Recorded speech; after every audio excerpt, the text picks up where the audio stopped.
नमस्कार दोस्तों, स्वागत है आपका स्टडी फॉर सिविल सर्विसेज में। उत्तर प्रदेश का कंप्लीट कॉम्प्रिहेंसिव करंट अफेयर है ये। उत्तर प्रदेश की जितनी भी सरकारी वेबसाइट है प्लस जितने भी लेटेस्ट एक्ट हैं, लेटेस्ट रिपोर्ट्स हैं, जो गवर्नमेंट ऑथेंटिक साइट्स हैं, जहां से जितनी भी उत्तर प्रदेश की न्यूज होती है उन सबको छांट के लाया गया है ये करंट अफेयर। तो Uttar Pradesh specific complete comprehensive current affair का पापा वीडियो है ये। इसको आप जरूर देखिए। जो लोग भी उत्तर प्रदेश के किसी भी प्रतियोगी परीक्षा की तैयारी कर रहे हैं, यूपीपीएससी आयोग के किसी भी एग्जाम की तैयारी कर रहे हैं, आरओ की, पीसीएस की, बीओ की, लेक्चरर की, जीआईसी की, जितने भी वैकेंसी निकलती है यूपीपीएससी की, जहां जीएस और करंट अफेयर आता है, उन सबके लिए जरूरी है ये video. UP triple SC exams में जहां जहां उत्तर प्रदेश का करंट अफेयर पूछा जाने की संभावना रहती है, उन सबके लिए जरूरी है ये वीडियो।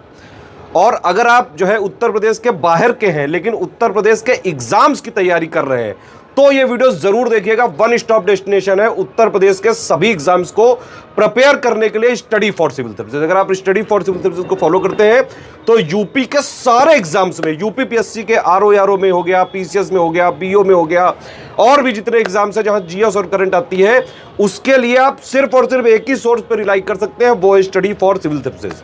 तो भैया ये उत्तर प्रदेश का कंप्लीट कॉम्प्रिहेंसिव लेटेस्ट ट्रेंड और पैटर्न के हिसाब से कंप्लीटली रिवाइज्ड और अपडेटेड पापा वीडियो है ये। इसको देखिए पूरा। वीडियो के लिए हम पहले ही बता चुके हैं, वीडियो फ्री थे, फ्री है, फ्री रहेंगे। पिछले 8 साल से इसको फॉलो करने वाला, स्ट्रिक्टली फॉलो करने वाला सिर्फ एक यूट्यूब चैनल है, वो है study for civil services. PDF paid ही रहेंगी इनकी, मंथली बाइलिंगुअल यूपी करंट की, बिहार करंट की, टोटल करंट की पीडीएफ आप हमारे ऐप में पा सकते हैं। पापा पीडीएफ वाला फोल्डर में आप जो है सर्च करके बाई करके डाउनलोड कर सकते हैं। इस वाले वीडियो में पिछले 3 महीने का यूपी का, उत्तर प्रदेश का जितना करंट अफेयर सभी एग्जाम्स के लिए जरूरी है, सिर्फ उतना ही लिया गया है। स्टडी फॉर सिविल सर्विसेज के Uttar Pradesh special current affair में आप सभी का बहुत बहुत स्वागत है। June month Uttar Pradesh special current affair यहाँ पर 2026 का डिस्कस करेंगे हम लोग।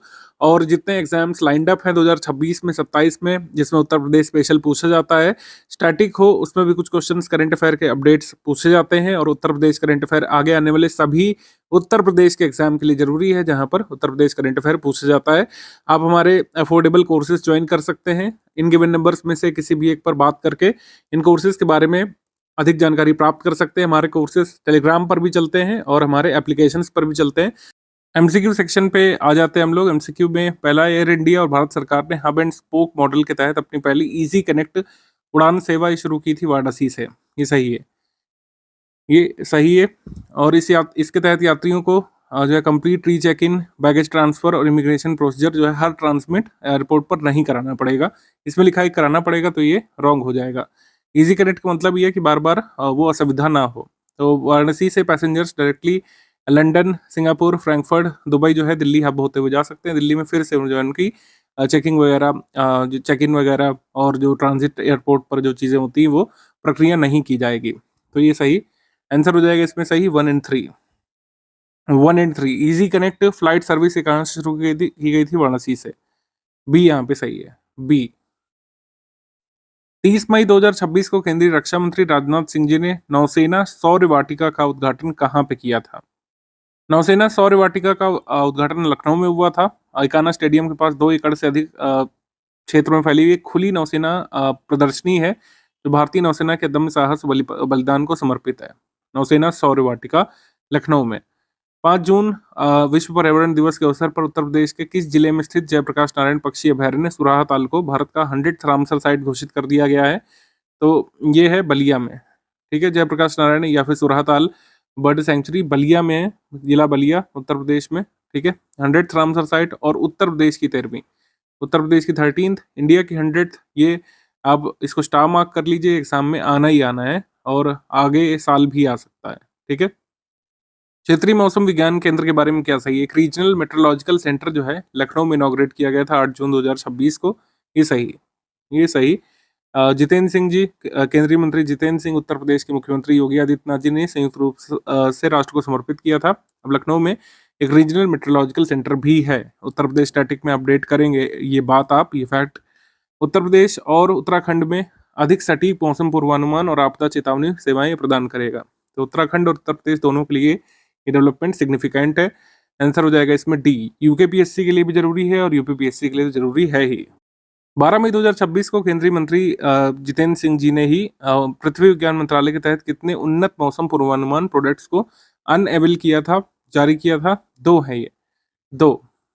एक एआई ड्रिवन सिस्टम इंट्रोड्यूस किया गया था आईएमडी के द्वारा मॉनसून मॉनसून प्रोग्रेशन को मैप करने के लिए। High special resolution rainfall forecast Uttar Pradesh state के लिए जारी किया गया था। सेकंड प्रोजेक्ट है 1 किलोमीटर रेजोल्यूशन तक ऑपरेशनल रेनफॉल फोरकास्ट दे सकता है। ये उत्तर प्रदेश के लिए स्पेसिफिकली जारी किया गया था, तो ये एग्जाम के लिए जरूरी है। आंसर हो जाएगा इसमें 2। इसमें सेकंड वाला जो प्रोडक्ट है उत्तर प्रदेश के लिए उच्च स्थानिक रेजोल्यूशन वर्षा पूर्वानुमान सिस्टम, ये उत्तर प्रदेश के लिए स्पेसिफिकली पायलट तौर पर जारी किया गया है। अभी इसको और भी स्टेट तक बढ़ाएंगे अगर ये यहाँ पे सक्सेसफुली रेन फोरकास्ट दे पाता है तो। आगे है उत्तर प्रदेश कैबिनेट ने other backward commission OBC commission जो है 3 टियर रूरल बॉडीज के लिए अप्रूव कर दिया है। ये सही कथन है।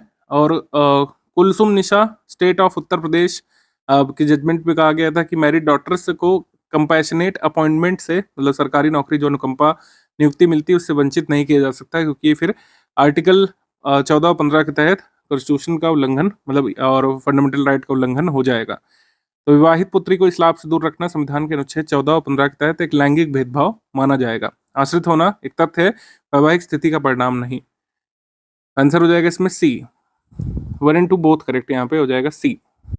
जैसा कि हमने सेक्शनल में डिस्कस किया था, डिफेंस मिनिस्टर राजनाथ सिंह जी ने कहाँ पर एक 250 मेगावाट कैपेसिटी के सोलर पावर प्लांट को मंजूर कर दिया है। जो वैकेंट लैंड पड़ी हुई है मिनिस्ट्री ऑफ डिफेंस की, कहाँ पर बनेगा ये? सीतापुर में। सीतापुर में मिनिस्ट्री ऑफ डिफेंस की जो खाली भूमि पड़ी हुई है इस पर बनेगा ये सौर ऊर्जा और बैटरी स्टोरेज संयंत्र। सी यहाँ पे सही है, सी। इसको कौन डेवलप करेगा? एनटीपीसी, ये ध्यान रखिएगा।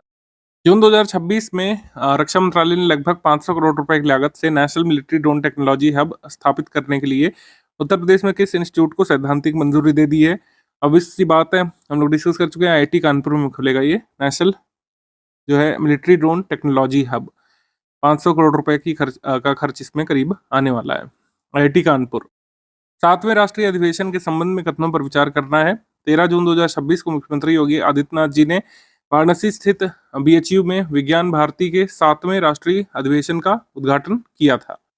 ये सही है। इसकी थीम क्या थी? वन हेल्थ पर इस पर फोकस था, नेट जीरो फॉर विकसित भारत पर और एआई वगैरह पर, ठीक।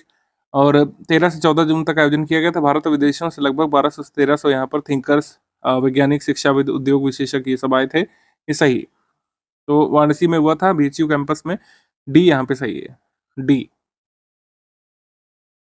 चूंकि उत्तर प्रदेश में अपराध बढ़ रहे हैं, कैदी लगातार बढ़ते जा रहे हैं, उनको रखने के लिए जगह कम हो रही है, तो 5 नई जेलों को कंस्ट्रक्ट करने का यहाँ पर निर्णय लिया है। यूपी कैबिनेट ने सैद्धांतिक मंजूरी दी गई, 5 नई जेलें बनेंगी। और ये कहाँ कहाँ बनेंगी एग्जाम में आ सकता है आगे तक? मुरादाबाद, कानपुर नगर, औरैया, ललितपुर और भदोही में 5 नई जेलें बनेगी। सबसे बड़ी इनमें से बनेगी कानपुर नगर में। कानपुर नगर में नगर निगम अयोध्या में विकास परियोजनाओं के लोकार्पण और शिलान्यास के संबंध में कथनों पर विचार करना है। रामायण वैक्स म्यूजियम नगर निगम अयोध्या के जोनल कार्यालय भवन का लोकार्पण किया गया था। ये सही। और कार्यक्रम का मुख्य उद्देश्य अयोध्या को अविस्तरीय सांस्कृतिक पर्यटन नगरी के रूप में विकसित करना है। योगी आदित्यनाथ जी ने कई बार लक्ष्य बताया है कि अयोध्या को वर्ल्ड क्लास रिलीजियस, कल्चरल और टूरिज्म सिटी के रूप में डेवलप करना चाहते हैं, मदुरई जैसे। तो ये सही है। 1 and 2 बोथ करेक्ट यहाँ पे हो जाएगा। आंसर हो जाएगा इसमें डी, डी। उत्तर प्रदेश में आम महोत्सव कहाँ पे होता है? आम महोत्सव हमेशा ही लखनऊ में होता है ज़्यादातर। इस बार भी लखनऊ में हुआ था जुलाई मंथ में। ये सही। और गोमती नगर स्थित इंदिरा गांधी प्रतिष्ठान में आयोजित किया गया था। शुभारंभ किसने किया? मुख्यमंत्री जी ने। ये सही। दोनों फैक्ट ये सही। और 7 श्रेणियों में 800 से अधिक दुर्लभ प्रजातियों को अनेबल किया गया था इसमें। ये सही। आंसर हो जाएगा इसमें डी। सभी कथन यहाँ पे सही है, डी। उत्तर प्रदेश के शिक्षकों के लिए chief minister cashless medical scheme ये टीचर्स के लिए लाई गई है। तो इसमें कौन सा जो है स्टेटमेंट पूरी तरीके से करेक्ट है ये बताना है। तो इसमें आप देखेंगे 4 स्टेटमेंट में से सी वाला करेक्ट है। कैशलेस ट्रीटमेंट 5 लाख पर फैमिली पर ईयर ये अवेलेबल किया जा सकता है प्राइवेट हॉस्पिटल्स में, ठीक है। गवर्नमेंट हॉस्पिटल में अनलिमिटेड जो है ट्रीटमेंट करा सकते हैं उत्तर प्रदेश के टीचर्स।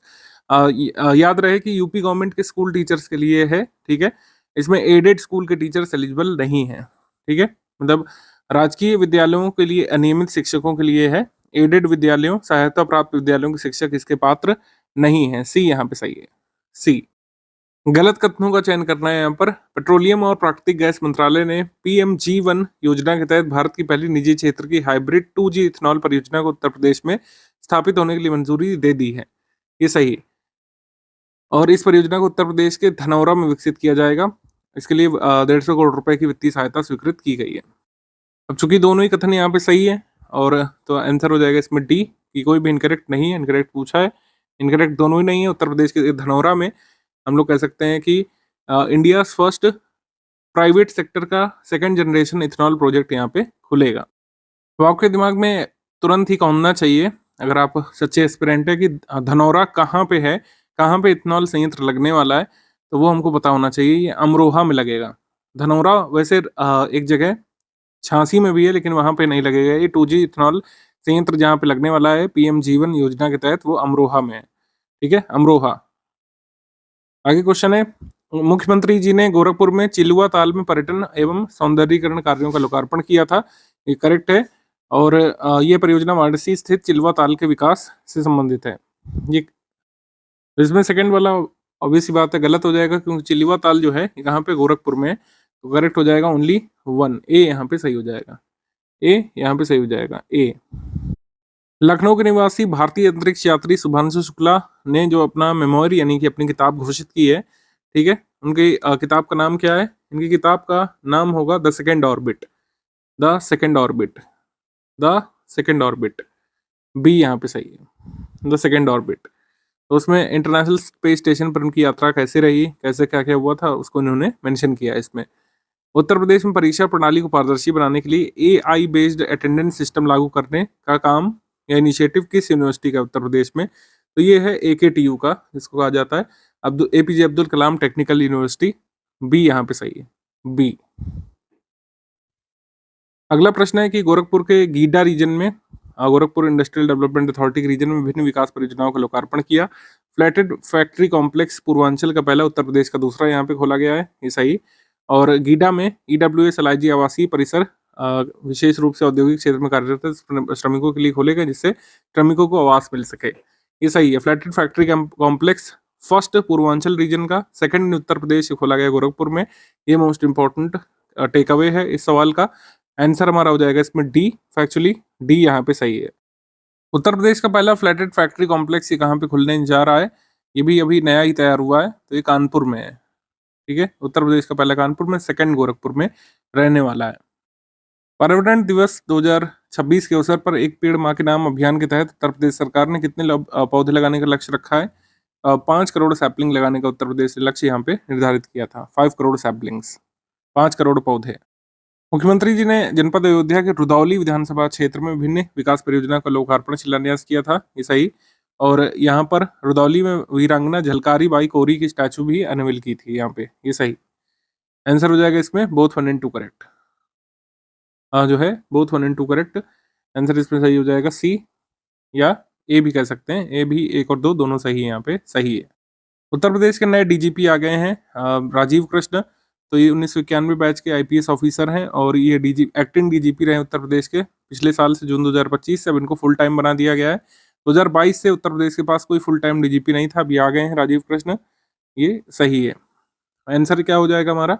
आंसर हो जाएगा इसमें D, 1, 2 and 3 all correct. D यहाँ पे सही है, डी।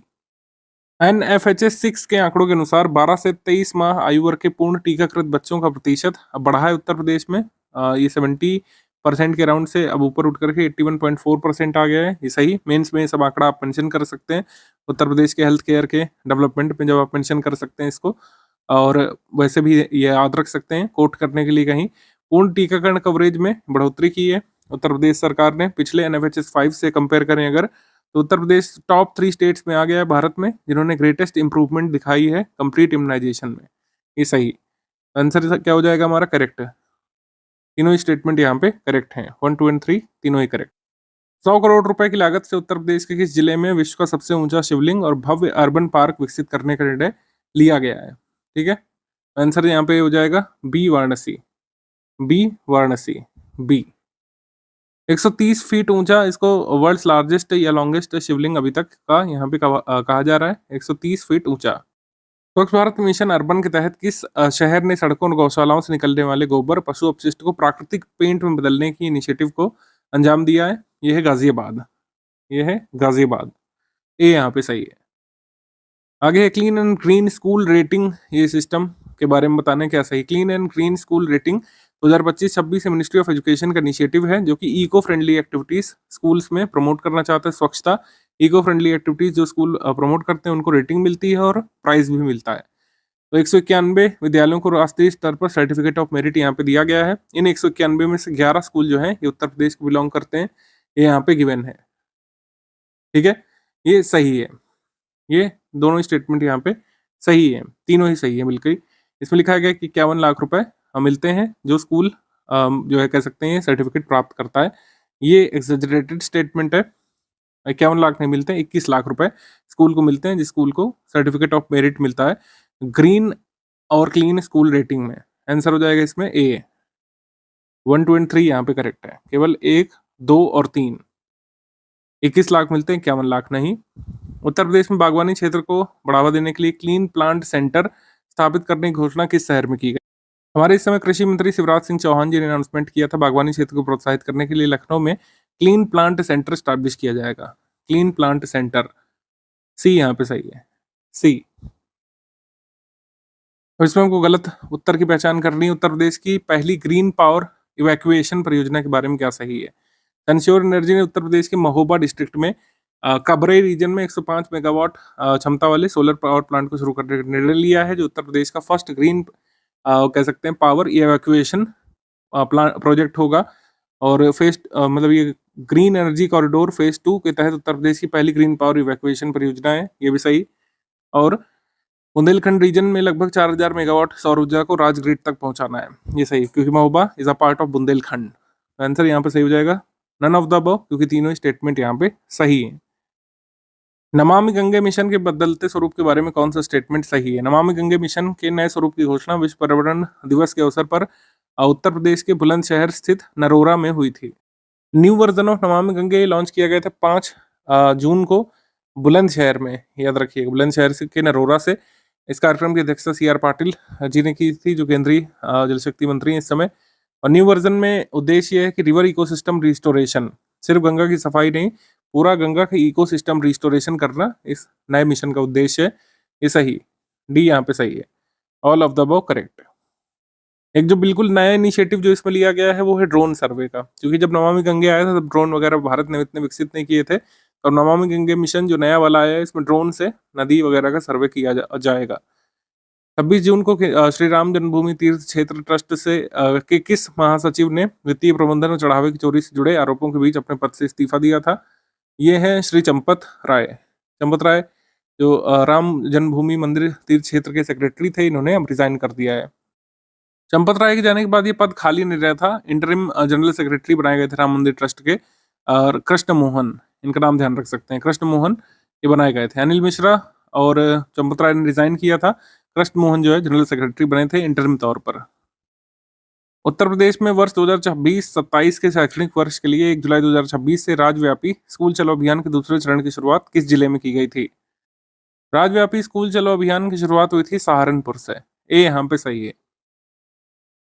अब hub and spoke flight service easy connect के बारे में बताना है क्या सही है यहाँ पे।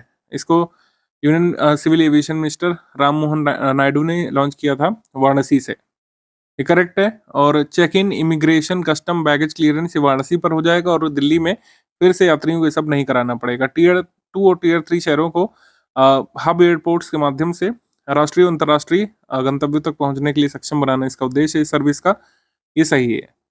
हमारा आंसर सही हो जाएगा इसमें डी, 1, 2 एंड 3 सभी कथन यहाँ पे सही है। इससे संबंधित एक और सवाल हम ऊपर देख चुके हैं, ये और भी उससे जुड़े हुए फैक्ट यहाँ पे कवर कर रहा है। आगे सवाल है कि योगी आदित्यनाथ जी ने एस्ट्रोमेडिक्स सुपर स्पेशलिटी हॉस्पिटल का शुभारंभ कहाँ पे किया था? एस्ट्रोमेडिक्स सुपर स्पेशलिटी हॉस्पिटल खोला गया है गोरखपुर में, सी यहाँ पे सही है, सी।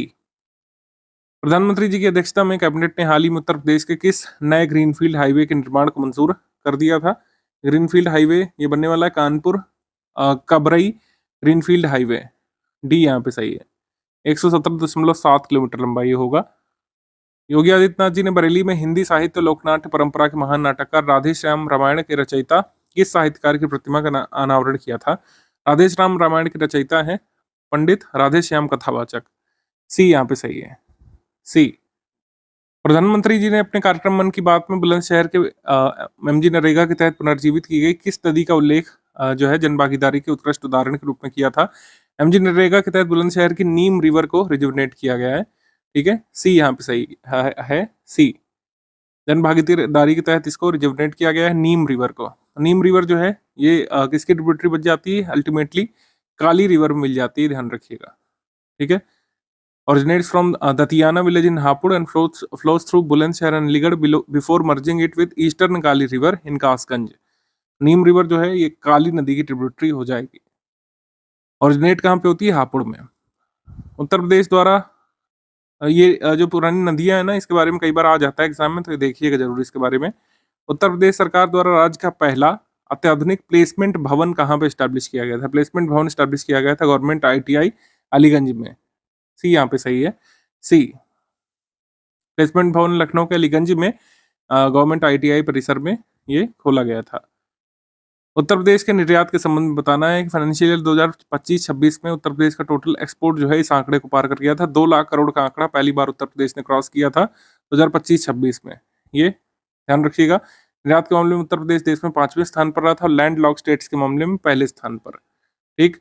और उत्तर प्रदेश में सबसे ज्यादा निर्यात अमेरिका को किया गया था गुड्स के मामले में, और सबसे ज्यादा निर्यात में योगदान किस शहर का था? नोएडा का, 48%, ये सही है। आंसर हो जाएगा इसमें डी। उत्तर प्रदेश के एक्सपोर्ट के बारे में आंकड़े मेंस के लिए भी काम के हैं, प्रीलिम्स के लिए तो हैं ही, बाकी और भी यहाँ पे दिया हुआ है, ठीक है। टोटल फैक्ट आप इसमें तैयार कर लीजिएगा।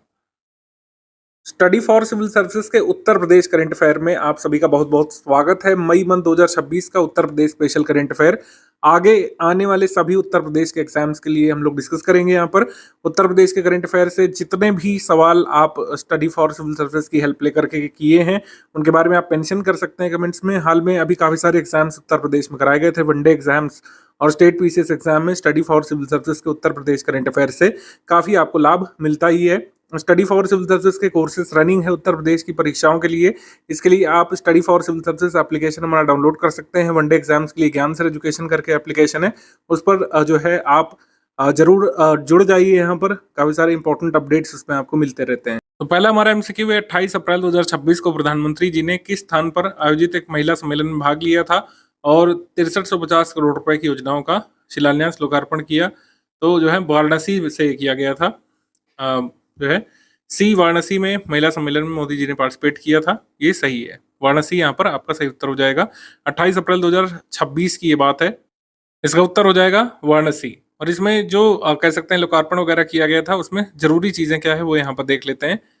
इसमें जैसे 500 बेड वाला एक सुपर स्पेशलिटी अस्पताल की शुरुआत और सोवा रिगपा अस्पताल का उद्घाटन ये वाराणसी में किया गया था, ये जरूरी है। सोवा रिगपा पद्धति वाला हॉस्पिटल जारी किया गया था, मतलब ये इनॉग्रेट किया गया था मोदी जी के द्वारा वाराणसी में, ध्यान रख सकते हैं।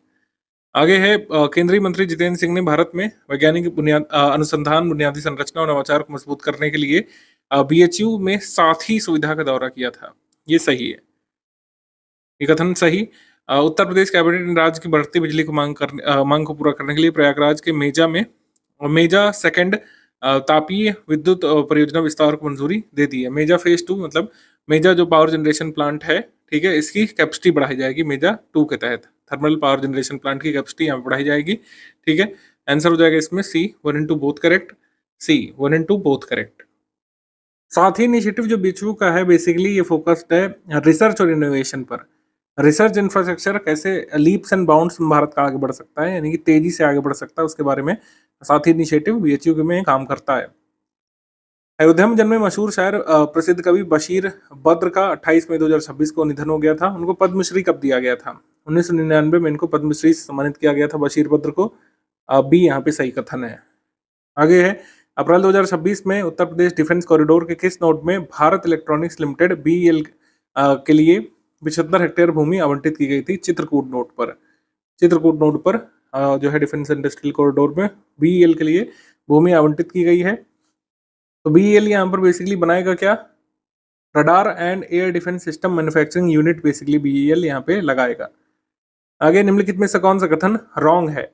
नेशनल स्किल ट्रेनिंग इंस्टीट्यूट जो दादरनगर कानपुर में है, इसको देश के पहले aeronautics national centre of excellence के रूप में डेवलप किया जाना है, फ्रांस के सहयोग से किया जाएगा। ये सही है, यह सही कथन है। ठीक है, आगे है प्रधानमंत्री मोदी जी की विशेष पहल पर भारत सांची स्तूप से भगवान बुद्ध के 2 प्रमुख शिष्यों अरहत सारिपुत्र और अरहत मौदगल्यान के पवित्र अवशेष मंगोलिया भेज रहा है। ये सही, ये भी सही कथन है। उत्तर हो जाएगा इसमें बोथ 1 and 2 करेक्ट। इनकरेक्ट पूछा है तो उत्तर हो जाएगा डी, कोई भी इनकरेक्ट नहीं है, दोनों ही कथन यहाँ पे सही हैं। जो है इनके अवशेष अरहत सारिपुत्र के अरहत मौदगल्यान के सांची स्तूप से मंगोलिया भेजे गए थे। आगे प्रश्न है 15 अप्रैल 2026 को उत्तर प्रदेश के मुख्यमंत्री जी ने लखनऊ में टाटा मोटर्स के संयंत्र के 10 लाखवीं इलेक्ट्रिक बस को हरी झंडी दिखाकर रवाना किया था। टाटा मोटर्स का प्लांट है कहाँ पर, बेसिकली ये पूछा है, तो ये लखनऊ में, ऑप्शन नंबर डी यहाँ पर सही है, लखनऊ में। मई 2026 में उत्तर प्रदेश के मुख्यमंत्री जी ने मऊ जनपद के किस विशिष्ट क्षेत्र में 114 विकास परियोजनाओं का लोकार्पण और शिलान्यास किया था। तो ये किया था मधुबन में, मधुबन, बी यहाँ पे सही है, बी। आगे प्रश्न है राष्ट्रीय आपदा मोचन बल NDRF को 14 मई को गाजियाबाद में आयोजित एक भव्य समारोह में प्रेसिडेंट्स कलर अवार्ड से सम्मानित किया गया था। प्रेसिडेंट्स कलर अवार्ड जो है ये हाईएस्ट ऑनर होता है किसी भी कह सकते हैं डिफेंस यूनिट के लिए। ठीक है, तो ये सही है। दिल्ली देहरादून इकोनॉमिक कॉरिडोर पर उत्तर प्रदेश के सहारनपुर शहर में पहला इंडस्ट्रियल लॉजिस्टिक हब का निर्माण किया जा रहा है। फर्स्ट इंडस्ट्रियल लॉजिस्टिक हब ये सहारनपुर डिस्ट्रिक्ट में दिल्ली देहरादून इकोनॉमिक कॉरिडोर पर ये बन रहा है।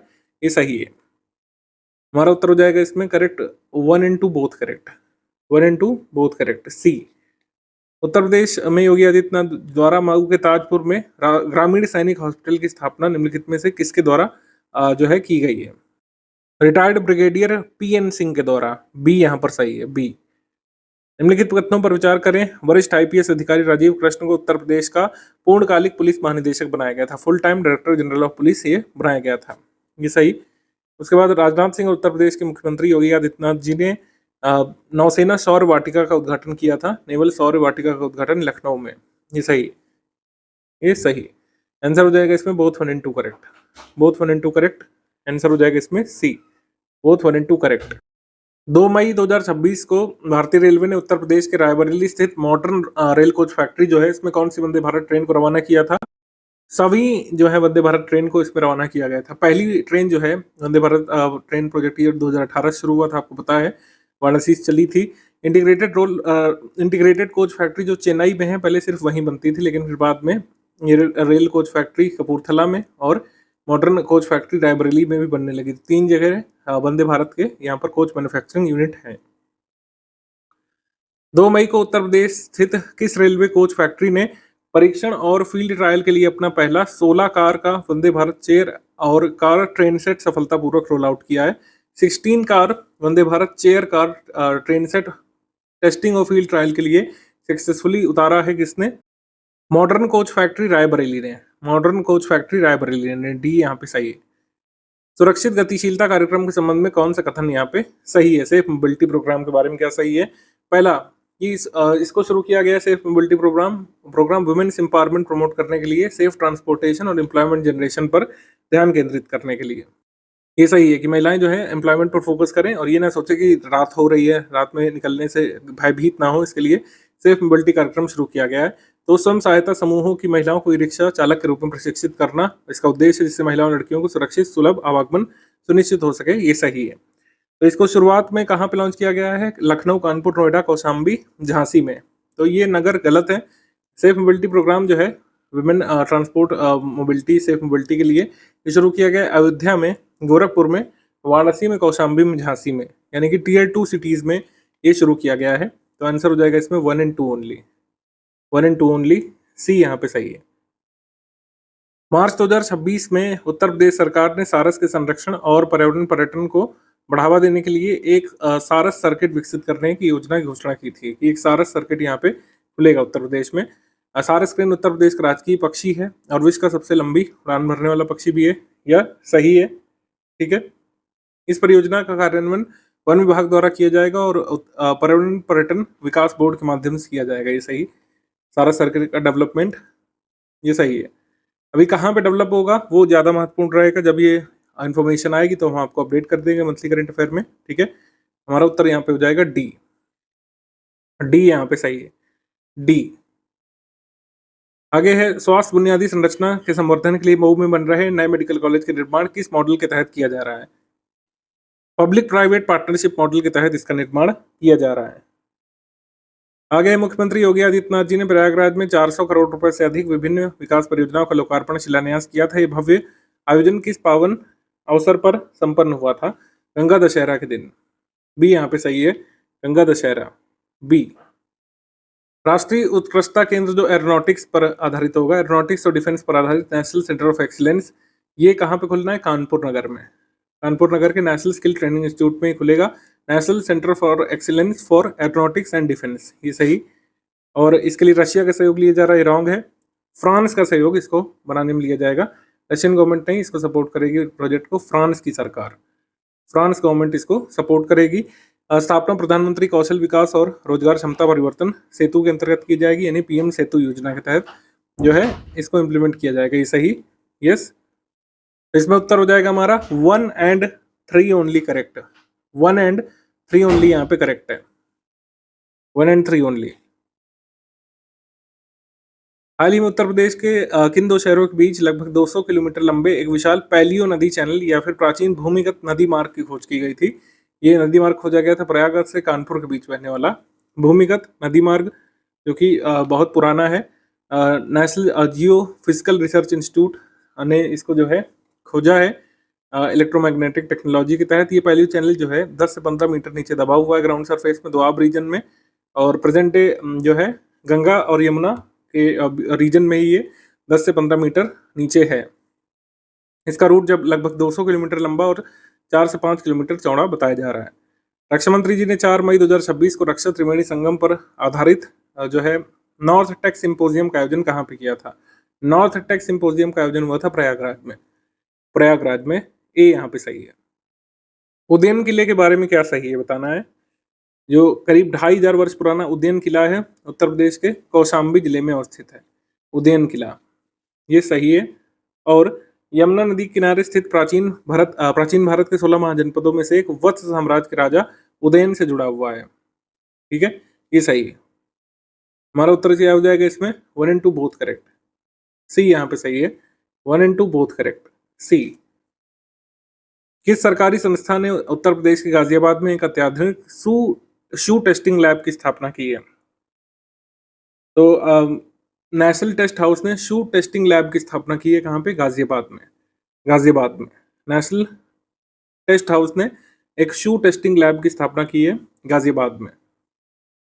आगे भारतीय मौसम विज्ञान विभाग द्वारा उत्तर प्रदेश में पायलट प्रोजेक्ट के तौर पर एआई आधारित वर्षा पूर्वानुमान प्रणाली शुरू की गई है। इसके बताना है कौन से कथन सही है। 3 कथन है। पहला, 10 किलोमीटर तक जो है स्पेशल रिजोल्यूशन के पर अति स्थानीयकृत हाइपर लोकल मौसम पूर्वानुमान ये प्रदान करेगा। तो यहाँ पर 10 किलोमीटर का नहीं दायरा है, ये 1 किलोमीटर तक का यहाँ पर सही होगा। तो ये रॉन्ग हो गया फैक्चुअली, 10 किलोमीटर नहीं, यहाँ पर होगा 1 किलोमीटर। हाइपर लोकल फोरकास्ट जो है 1 किलोमीटर स्पेशल रिजोल्यूशन का अवेलेबल होगा। आगे एआई मॉडल जो है इसमें मिथुना को मुख्य रूप से भारतीय उष्णकटिबंधीय मौसम विज्ञान संस्थान पुणे द्वारा विकसित किया गया है। इसका जो एआई मॉडल है उसको मिथुना नाम दिया गया है। इस वेदर फोरकास्ट सिस्टम में या फिर रेनफॉल फोरकास्टिंग सिस्टम में जो एआई मॉडल यूज हुआ है उसका नाम मिथुना रखा गया है, और ये करेक्ट वेदर फोरकास्ट 10 दिवस पहले बता सकता है। ये सही, तुम्हारा उत्तर इसमें हो जाएगा 2 and 3 only correct, 2 and 3 only correct, B यहाँ पे सही उत्तर हो जाएगा हमारा। आगे उत्तर प्रदेश कैबिनेट ने राज्य के किस जनपद में सरदार पटेल एपेक्स यूनिवर्सिटी स्थापित करने के लिए आशय पत्र पर मंजूरी दे दी है? सरदार पटेल एपेक्स यूनिवर्सिटी ये कहाँ पे स्टैब्लिश होगी?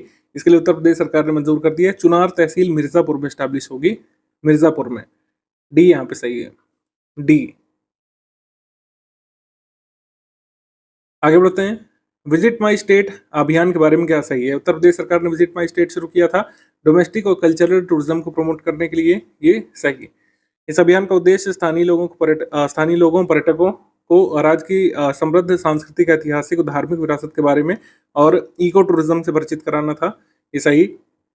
उसके बाद उत्तर प्रदेश के सरकारी संग्रहालयों में 2 महीने के लिए बच्चों और परिवारों को मुफ्त प्रवेश इसमें अलाउ कर दिया गया है। वैसे टिकट लगती है करीब 50 रुपए मैक्सिमम तक की, उसको वेव ऑफ कर दिया गया है 2 महीने तक के लिए। आंसर हो जाएगा इसमें डी। सभी कथन यहाँ पे सही हैं, डी। मई 2026 में भारतीय वन्यजीव संस्थान के शोधकर्ताओं ने उत्तर प्रदेश के चंबल राष्ट्रीय अभयारण्य इटावा जिले के पास विश्व की सबसे छोटी जंगली बिल्लियों में से एक रस्टी स्पॉटेड कैट को प्रथम बार देखा था। इस कैट का साइंटिफिक नाम क्या है? इस कैट का साइंटिफिक नाम है प्रियोनेलुरस रूबिगोनोसस। ये इस जो है रस्टी स्पॉटेड कैट का नाम है। बी यहाँ पे सही कथन हो जाएगा हमारा, बी। और इसको नियर थ्रेटेंड की कैटेगरी में रखा जाता है। वर्ल्ड स्मॉलेस्ट वाइल्ड कैट इसको कहा जाता है। चंबल वाइल्ड लाइफ सेंचुरी के पास इसको स्पॉट किया गया था। चंबल जो है सेंचुरी के पास इसको स्पॉट किया गया था, इटावा के पास। उत्तर प्रदेश राज्य का पहला फूलों का उत्कृष्टता केंद्र या centre of excellence of flowers से कहाँ पे सेटअप किया जाएगा? ये सेटअप किया जाएगा जो है 3 एकड़ की भूमि पर अयोध्या में। अयोध्या में खुलेगा centre of excellence for flowers. A यहाँ पे सही है, ए। आगे है हालिया सैंपल रजिस्ट्रेशन सिस्टम रिपोर्ट के संदर्भ में निम्नलिखित कथनों पर विचार करिए।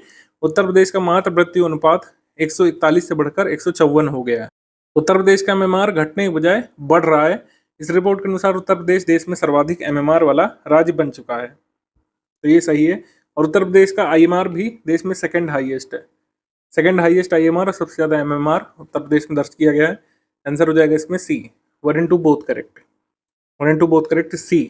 मुख्यमंत्री ने बाल श्रमिक विद्या योजना का विस्तार राज्य के कितने जिलों में करने का निर्देश दिया? जो पहले 20 जिलों में चलती थी। बाल श्रमिक जो है विद्या योजना पहले 20 जिलों में चलती थी, अभी पूरे जिलों में विस्तारित कर दी गई योगी जी के द्वारा। डी यहाँ पे सही है, डी। 2020 में इसको शुरू किया गया था। निम्नलिखित में से कौन सा कथन गलत है, अब आपको बताना है। तो पहला है कि उत्तर प्रदेश का 10 मंजिला ज्वेलरी पार्क लखनऊ में निर्मित किए जाने की योजना है, तो ये रॉन्ग है। उत्तर प्रदेश का ये ज्वेलरी पार्क जो है ये बनेगा मेरठ में।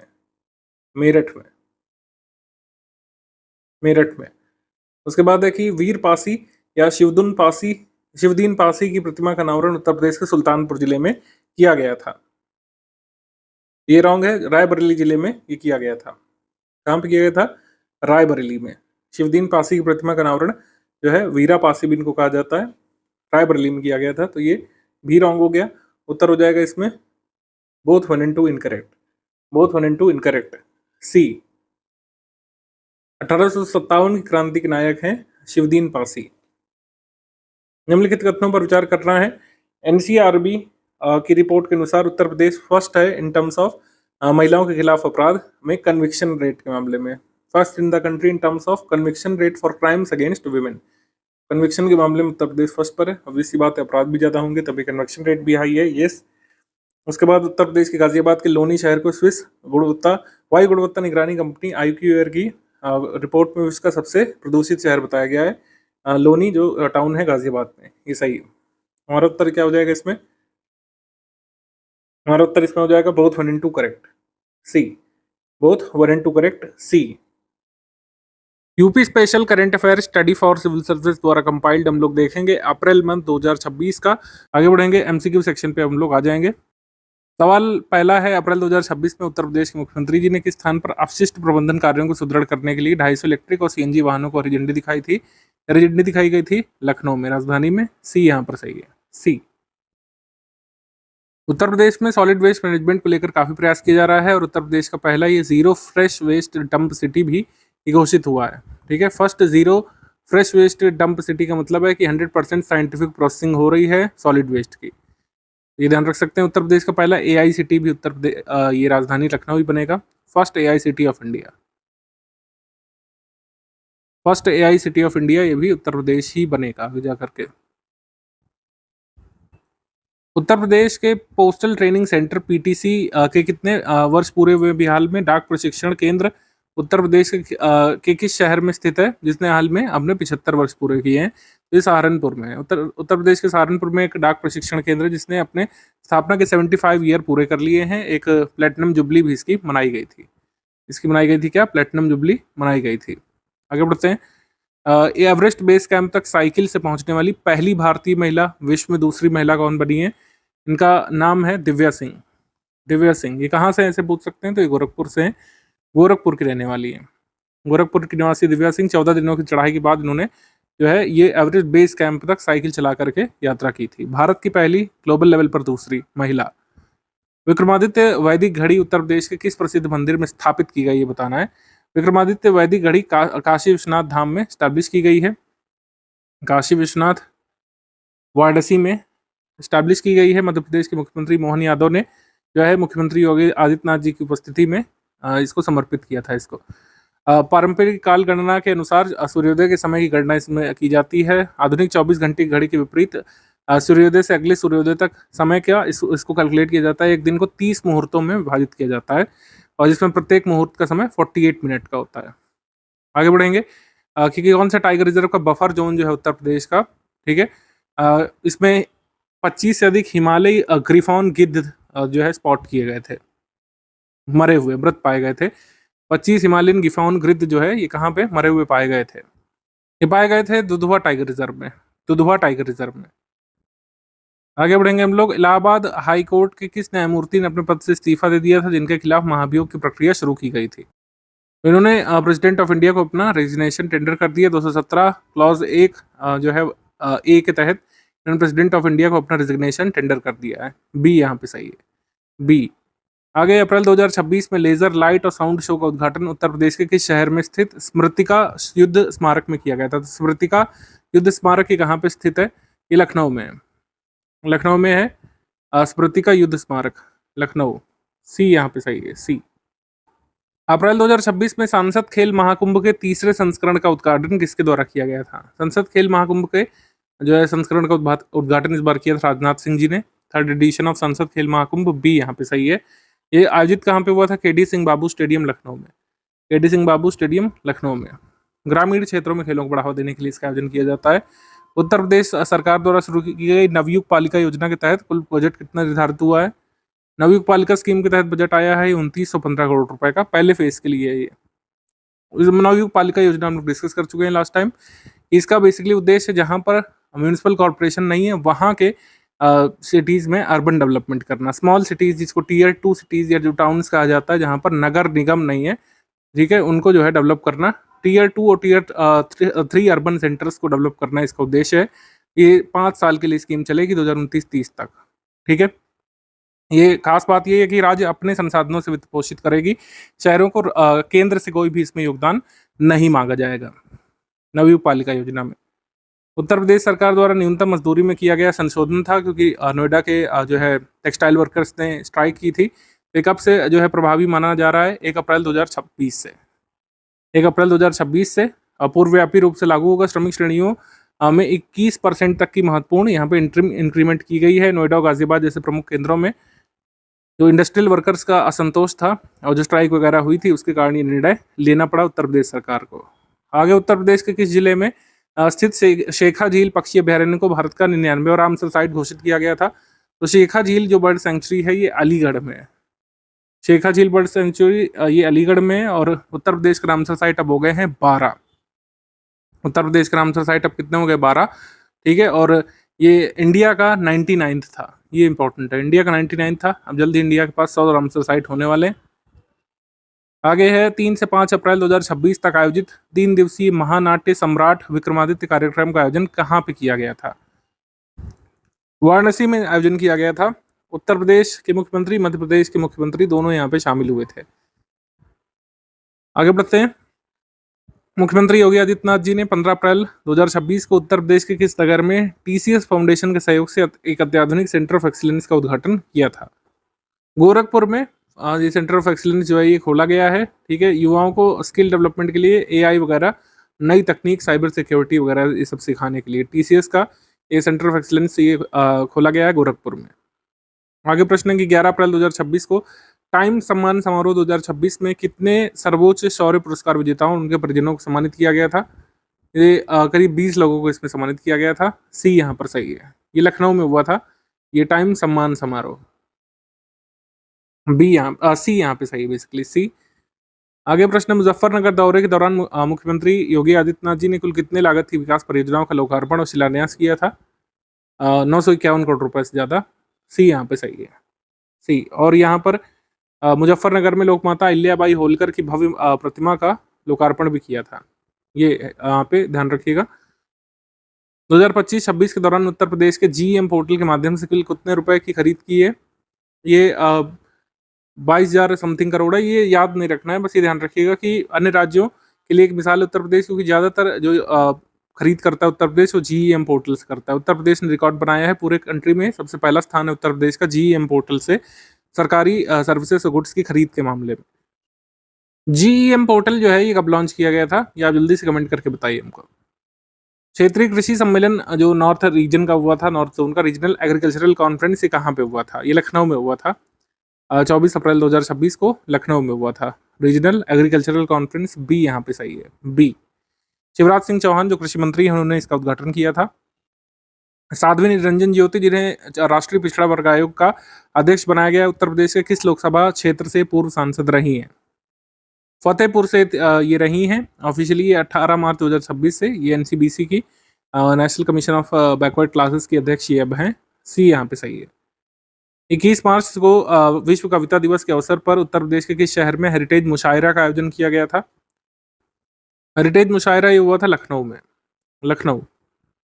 उत्तर प्रदेश के किस जिले ने 31 मार्च को समय सीमा के पहले ही 100% फार्मर आईडी पंजीकरण का लक्ष्य सबसे पहले प्राप्त कर लिया है? तो फार्मर आईडी उत्तर प्रदेश सरकार बना रही है।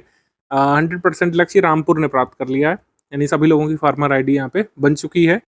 सभी जो है जिला प्रशासन को निर्देश दिए गए हैं कि 30 अप्रैल तक सभी किसानों की फार्मर आईडी बन जाए, क्योंकि 15 मई 2026 से किसानों को जो बेनिफिट्स मिलते हैं फर्टिलाइजर सब्सिडी वगैरह, सीड पर, एग्रीकल्चरल स्कीम्स के, वो मिलना बंद हो जाएंगे। फार्मर आईडी बनाना जरूरी है। ये यहाँ पे सही है।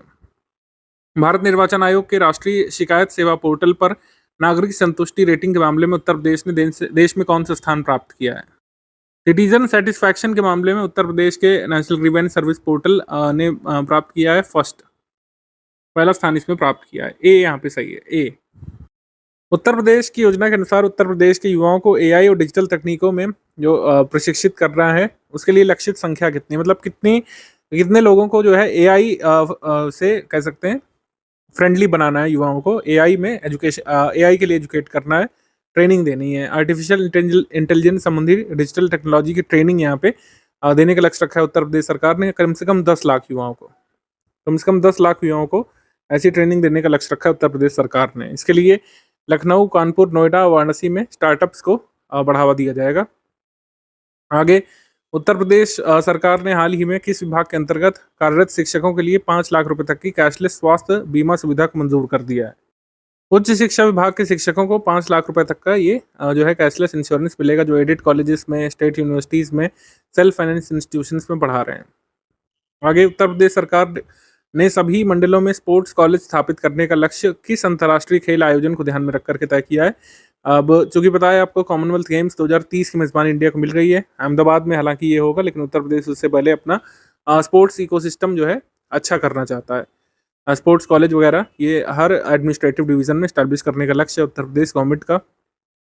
मुख्यमंत्री जी ने विकसित भारत विकसित उत्तर प्रदेश 2047 कार्यक्रम को कहाँ पे संबोधित किया था? ये संबोधित किया गया था महायोगी गोरखनाथ यूनिवर्सिटी गोरखपुर में। बी यहाँ पे सही है, बी। पेरिस ओलंपिक 2024 में कांस्य पदक जीतने वाली भारतीय हॉकी टीम के किस सदस्य को उत्तर प्रदेश पुलिस में पुलिस उपाधीक्षक नियुक्त किया गया था? ये है राजकुमार पाल, राजकुमार पाल। सी यहाँ पे सही है। 2024 में ओलंपिक में ब्रॉन्ज जीता था इंडियन हॉकी टीम ने, तो उसके प्लेयर हैं राजकुमार पाल, जो कि उत्तर प्रदेश से बिलोंग करते हैं। इनको पुलिस उपाधीक्षक, डिप्टी सुपरिटेंडेंट ऑफ पुलिस की पोस्ट दी गई है। और भी लोगों को, जैसे पैरालंपिक गोल्ड मेडलिस्ट जो थे प्रवीण कुमार गौतम बुद्ध नगर से हाई जंप में, उनको भी ये दिया गया है डीएसपी का पद। इसके अलावा अजीत सिंह जो इटावा से हैं, 200 मीटर का 200 मीटर की ब्रॉन्ज मेडलिस्ट जो गाजियाबाद से सिमरन है, इनको भी अलग अलग पोस्ट दी जाएंगे, DPRO की, डिस्ट्रिक्ट पंचायती राज ऑफिसर की। आगे 29 अप्रैल 2026 को प्रधानमंत्री नरेंद्र मोदी जी ने गंगा एक्सप्रेसवे का उद्घाटन उत्तर प्रदेश के किस जिले में किया था? हरदोई में प्रधानमंत्री जी ने इसका उद्घाटन किया था, ठीक है। लेकिन एक आश्चर्यजनक बात यह भी है कि इसी एक्सप्रेसवे का शिलान्यास भी पीएम जी ने किया था। इसका शिलान्यास भी पीएम मोदी जी ने किया था 5 वर्ष पहले, 2021 में 18 दिसंबर को, और ये इसको इनॉग्रेट किया गया। 594 किलोमीटर लंबा एक्सप्रेसवे है, और जो है कुल मिलाकर कह रहे हैं कि मेरठ और प्रयागराज में कनेक्टिविटी टाइम कम हो जाएगा, 6-7 घंटे पहले लोग जो है पहुंच सकेंगे। 594 किलोमीटर लंबा एक्सप्रेसवे कहाँ कहाँ से गुजरेगा, ये एग्जाम में जैसे आ सकता है, तो 12 जिलों से होकर के गुजरेगा। 12 जिलों से होकर के गुजरेगा। ये मेरठ से शुरू होकर के हापुड़, ज्योतिबा फूले नगर, संभल, शाहजहांपुर, बदायूं, फर्रुखाबाद, हरदोई और जो है उन्नाव को कनेक्ट करेगा, रायबरेली को, प्रतापगढ़ को, फिर प्रयागराज अंत पहुंचेगा। 12 जिलों को कनेक्ट करेगा ये जो है एक्सप्रेसवे। और ये आप देखेंगे किस तरीके से इसकी मतलब कह सकते हैं कनेक्टिविटी ईस्ट से वेस्ट उत्तर प्रदेश को कनेक्ट कर रहा है। आगे मुख्यमंत्री जी ने नवनिर्माण के 9 वर्ष नामक पुस्तक का विमोचन कहाँ पे किया था? लोक भवन लखनऊ में। नवनिर्माण के 9 वर्ष, लोक भवन लखनऊ। राज्य सरकार के 9 वर्षों के अभूतपूर्व विकास और सतत समृद्धि के बारे में एस्पिरेंट्स के लिए जरूरी हो सकती है। कुछ जो उत्तर प्रदेश के अचीवमेंट्स वगैरह पूछ ली जाती हैं GS 5-6 में। बाराबंकी से बहराइच तक प्रस्तावित 4 लेन के राष्ट्रीय राजमार्ग 927 की कुल लंबाई कितनी है? ठीक है ना, मतलब 4 लेन का जो नेशनल हाईवे 927 जो कि बाराबंकी से बहराइच को कनेक्ट करेगा, इसकी लंबाई कितनी होगी? अगर 100 किलोमीटर प्लस कुछ होगी, 101.515 किलोमीटर्स, ये यहाँ पे सही है। ये बनेगा, अभी इसको खाली अप्रूव किया गया है, पब्लिक प्राइवेट पार्टनरशिप के अंतर्गत ये बनेगा। आगे उत्तर प्रदेश सरकार के किस विभाग ने सर्किट हाउस और गेस्ट हाउस की ऑनलाइन बुकिंग के लिए पोर्टल जारी कर दिया है? ये किया है पब्लिक वर्क्स डिपार्टमेंट ने, PWD ने। सी यहाँ पे सही है। मार्च 2026 में लखनऊ के ग्रीन कॉरिडोर परियोजना के दूसरे चरण का लोकार्पण और शिलान्यास किसके द्वारा किया गया था? रक्षा मंत्री राजनाथ सिंह जी और मुख्यमंत्री योगी आदित्यनाथ जी के द्वारा। ये ग्रीन कॉरिडोर प्रोजेक्ट लखनऊ की ट्रैफिक मैनेजमेंट को जो है एक नेक्स्ट लेवल पे ले जाना चाहता है। सी यहाँ पे सही है। आगे गिवन है उत्तर प्रदेश के मुख्यमंत्री जी ने टाटा मोटर्स के प्लांट से 10 लाखवीं इलेक्ट्रिक बस को हरी झंडी दिखाकर रवाना कहाँ पे किया था? टाटा मोटर्स का प्लांट कुल मिलाकर कहाँ पे? अगर ये अवेयरनेस होती तो सिंपली आप इसका आंसर कर देते, ठीक है। बी लखनऊ यहाँ पे सही है। टाटा मोटर्स प्लांट के 35 वर्षों के परिचालन को कंप्लीट कर लिया गया है, ठीक है, और 10 लाखवीं इलेक्ट्रिक बस को हरी झंडी दिखाई थी मुख्यमंत्री जी ने। उत्तर प्रदेश के कैबिनेट के निर्णय के अनुसार सरकारी कर्मचारी जब कोई शेयर खरीदेंगे या कोई बड़ा निवेश करेंगे तो निवेश की वो सीमा कितनी होगी जिसकी जानकारी उन्हें रजिस्टर करनी पड़ेगी। तो अगर अपने बेसिक पे के 6 माह की जितना भी वो एग्रीगेट बनता है बेसिक पे का, उस राशि का अगर इन्वेस्टमेंट करते हैं साल के किसी भी वर्ष में, तो उन्हें सक्षम प्राधिकारी को सूचित करना पड़ेगा। तो बी यहाँ पे सही है। अगर वो कोई ऐसा खर्चा करते हैं, कोई ऐसा इन्वेस्टमेंट करते हैं जो उनके मूल वेतन के 6 माह की राशि से अधिक हो, तो उन्हें कॉम्पिटेंट अथॉरिटी को जो है इन्फॉर्म करना पड़ेगा। आगे है रॉक लिंक इंडिया द्वारा भारत की पहली एकीकृत लिथियम आयन बैटरी और रेयर अर्थ मैग्नेट रिसाइकलिंग सुविधा उत्तर प्रदेश के किस जिले में स्थापित की गई है? स्थापित की गई बुलंदशहर में। बुलंदशहर में, ए यहाँ पे सही है, बुलंदशहर। 22 अप्रैल 2026 को भारतीय वायुसेना ने उत्तर प्रदेश के किस जिले में आपातकालीन लैंडिंग सुविधा का सफल संचालन किया था? ये किया था सुल्तानपुर में। बी सुल्तानपुर में, बी सुल्तानपुर। अप्रैल 2026 में मुख्यमंत्री जी के मंत्रिमंडल ने किस जिले में के कैंपियरगंज रीजन में राज्य के पहले उत्तर प्रदेश वानिकी और औद्यानिकी विश्वविद्यालय की स्थापना को मंजूर कर दिया है? यानी उत्तर प्रदेश का स्टेट्स फर्स्ट, या फिर कह सकते हैं जो नॉर्थ इंडिया फर्स्ट, या फिर इंडिया फर्स्ट भी कह सकते हैं आप, इंडिया का फर्स्ट डेडिकेटेड फॉरेस्ट्री यूनिवर्सिटी होगा। ये कैंपियरगंज रीजन में बनेगा, कहाँ पे? गोरखपुर के पास। गोरखपुर के पास यहाँ पे बनेगा, बी यहाँ पे सही है। कैंपियरगंज रीजन में बनेगा उत्तर प्रदेश की का पहला वानिकी और औद्यानिकी विश्वविद्यालय, Uttar Pradesh first university of forestry and horticulture, B यहाँ पे सही है, बी।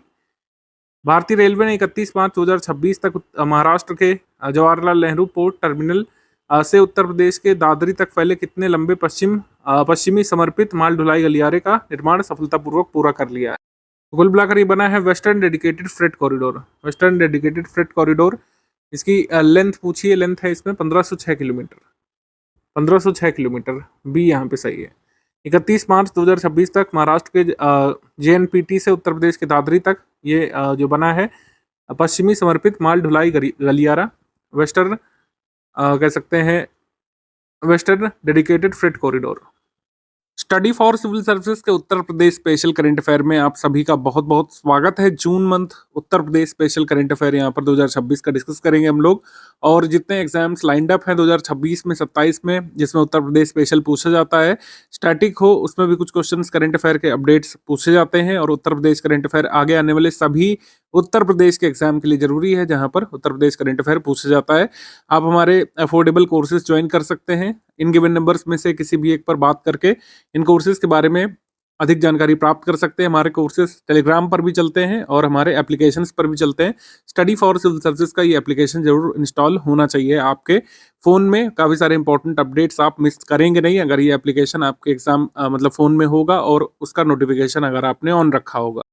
एग्रीमेंट सेक्शन पे आ जाते हैं। BSNL और IIT कानपुर के मध्य समझौता हुआ है। अगर आप Uttar Pradesh current affair closely follow कर रहे हैं तो आपको पता होगा कि कुछ दो इंस्टीट्यूट जो हैं काफ़ी इंपॉर्टेंट है उत्तर प्रदेश में, जो रिसर्च को आगे बढ़ा रहे हैं। एक IIT कानपुर में से है और दूसरा है BHU में मेडिकल को लेकर के रिसर्च वगैरह को लेकर, लिटरेचर हिस्ट्री को लेकर के अपडेट्स देखने को मिलते हैं। IIT कानपुर में टेक को लेकर, डिफेंस टेक को लेकर काफ़ी सारे अपडेट्स आपको देखने को मिलते रहते हैं। रिसेंट अपडेट क्या है? BSNL चेयरपर्सन और कह सकते हैं IIT कानपुर ने यहाँ पर समझौता किया है joint research, development, testing, deployment के लिए नेक्स्ट जनरेशन टेलीकम्युनिकेशन टेक्नोलॉजी के लिए। देखिए, जब भी आप तैयारी में होते हैं आपको कई बार लगता है क्या चीज़ें जाननी जरूरी हैं, क्या चीज़ें नहीं। अब इसी एग्रीमेंट को एक्सपेंड करके एक पूरा अखबार का पन्ना भरा जा सकता है, लेकिन हमारे एग्जाम के लिए जो हमने दिया है बस वही ज़रूरी है। नेक्स्ट जनरेशन टेलीकम्युनिकेशन टेक्नोलॉजी के लिए IIT कानपुर और BSNL के बीच समझौता हुआ है।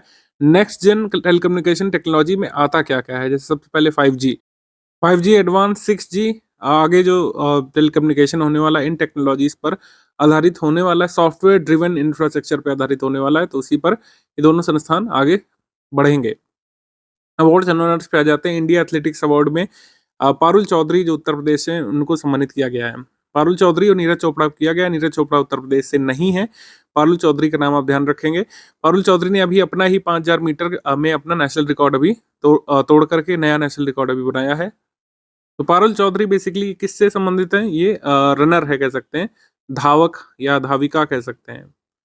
ये एक धाविका है जो रन करते हैं, ठीक है, रनिंग में जो खेलते हैं 5000 मीटर, 1000 मीटर ऐसी दौड़ में जो भाग लेते हैं, वो है पारुल चौधरी। पारुल चौधरी बेसिकली मेरठ से हैं, मेरठ से हैं। 29वां राष्ट्रीय ई गवर्नेंस पुरस्कार जो है, इसके बारे में देखें तो panchayat advancement index, ministry of Panchayati Raj, data analytics category में इसको सम्मानित किया गया था। Mahakumbh 2025 IT system, Prayagraj Mela authority को सम्मानित किया गया था इवेंट गवर्नेंस कैटेगरी में। ये काफ़ी जरूरी है। पंचायत एडवांसमेंट इंडेक्स में जो गोल्ड मेडल है वो किसे मिला?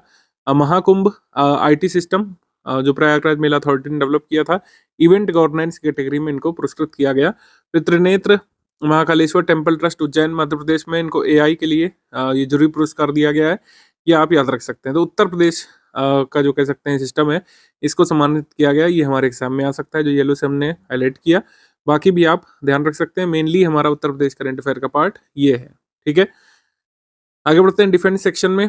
IIT कानपुर में राष्ट्रीय सैन्य ड्रोन प्रौद्योगिकी केंद्र के लिए सैद्धांतिक मंजूरी मिल गई है। हमारे एग्जाम में सिंपली पुटअप किया जाएगा सवाल, खासकर वनडे एग्जाम्स में, कि national centre for military drone technology ये कहाँ पे डेवलप किया जाएगा? या तो IIT कानपुर ऑप्शन में दिया होगा, या फिर सिर्फ नगर का नाम दिया रहेगा तो कानपुर में डेवलप किया जाएगा, ठीक है। कानपुर में डेवलप किया जाएगा national military drone technology centre IIT Kanpur में। कानपुर नगर की बात हो ही रही है तो इंडिया फर्स्ट प्राइवेट सेक्टर का एम्युनिशन और मिसाइल कॉम्प्लेक्स ही खोला था अडानी डिफेंस और एरोस्पेस ने। Kanpur node defence industrial corridor का भी भाग है। तो इंडिया फर्स्ट प्राइवेट सेक्टर का एम्युनिशन और मिसाइल कॉम्प्लेक्स यहाँ पर ये खोला गया था। तो ये भी बहुत इंपॉर्टेंट है, ये ध्यान रखिएगा। कब किया गया था? फरवरी 2014 में, ध्यान रखना है आपको। फरवरी 2014 में ये किया गया था, ये ध्यान रखना है, क्योंकि नए करंट अफेयर के आने के साथ पुराना भूलना नहीं है। स्कीम्स कैंपेन इनिशिएटिव में प्रोजेक्ट गंगा उत्तर प्रदेश सरकार ने लॉन्च किया है। प्रोजेक्ट गंगा आने वाले एग्जाम्स के लिए बहुत ज़रूरी है, क्योंकि इससे आप कंफ्यूज हो सकते हैं। प्रोजेक्ट गंगा सोच करके आप सोचेंगे कि क्या गंगा की सफाई का कोई प्रोग्राम है या फिर कोई तीर्थ से संबंधित कार्यक्रम है, तो नहीं।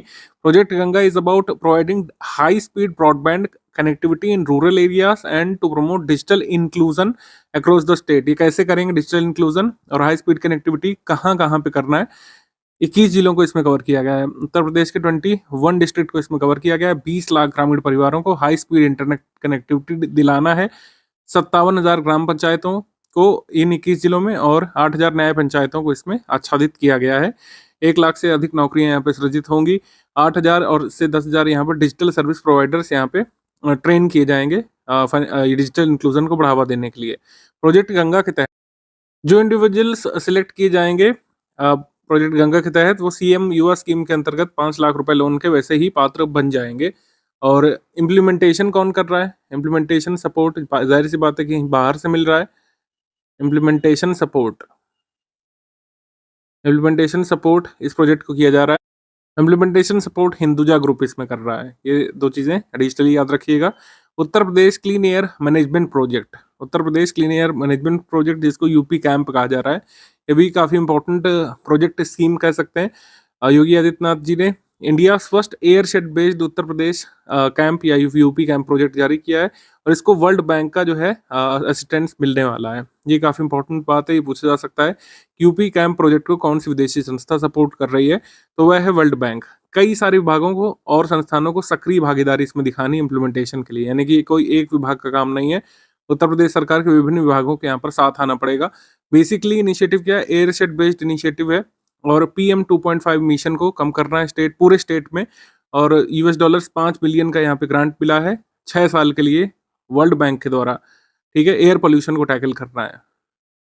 एक्टिव पार्टिसिपेशन इम्प्लीमेंटेशन यहाँ पर जो कह सकते हैं पर्यावरण विभाग है, ठीक है, रूरल डेवलपमेंट विभाग है उत्तर प्रदेश सरकार का, एग्रीकल्चर डेवलपमेंट विभाग, हेल्थ डिपार्टमेंट और आईआईटी कानपुर यहाँ पर अपना टेक्निकल सपोर्ट प्रदान करेगा। लोगों को इनकरेज किया जाएगा कि क्लीन ट्रांसपोर्ट को अपनाएं, और इलेक्ट्रिक 3 व्हीलर्स यानी कि जो ई रिक्शा चलते हैं, ई इलेक्ट्रिक बसेस चलती हैं, उनको रोल आउट किया जाएगा बिजी सिटीज़ में, जैसे कि लखनऊ में, कानपुर में, वाराणसी में और गोरखपुर में। तो यूपी कैंप प्रोग्राम के बारे में सारी चीज़ें हमने बता दी हैं, और आगे आने वाले यूपी के एग्जाम्स में काफ़ी ज़रूरी प्रोजेक्ट रहेगा, तो इसको अच्छे से रिकॉल और रिवाइज करिएगा आप लोग। India first defence land solar project, Bharat की पहली डिफेंस लैंड सोलर परियोजना मिनिस्ट्री ऑफ डिफेंस के द्वारा लगाई जाने वाली है। मिनिस्ट्री ऑफ डिफेंस से संबंधित है।